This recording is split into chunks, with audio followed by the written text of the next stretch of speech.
ખેડૂતોના પ્રશ્ને વધુ એક વખત કોંગ્રેસ સરકાર સામે મોરચો માંડ્યો છે। ખાસ કરીને અમદાવાદ જિલ્લાના આસપાસના ગામોના ખેડૂતોના પ્રશ્ને આજે કોંગ્રેસે રેલી યોજી હતી।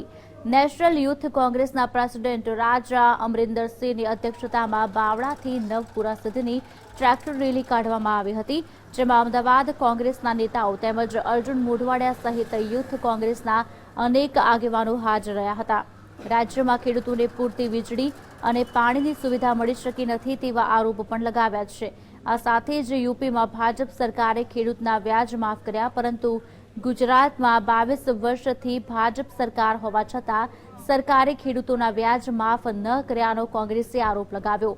અર્જુન મોઢવાડિયાએ ખેડૂતોએ ખાતર પર બમણો વેટ ભરવાનો વારો આવ્યો હોવાનો પણ આરોપ લગાવ્યો હતો।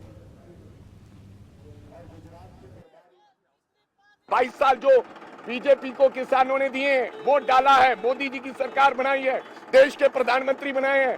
पहला ये होना चाहिए था देश के अंदर कि गुजरात के किसानों का कर्ज माफ होना चाहिए था, गुजरात के किसान को पानी मिलना चाहिए था, गुजरात के किसान को बिजली जो रात को आती है वो दिन में मिलनी चाहिए थी। ये तमाम चीजें आज लेकर हम लड़ाई लड़ने आए हैं।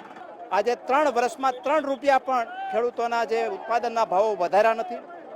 જે પાક પ્રધાનમંત્રી પાક ફસલ બીમા યોજના છે એને પણ નિષ્ફળ બનાવી છે। ખાનગી કંપનીઓ લૂંટ કરી રહી છે।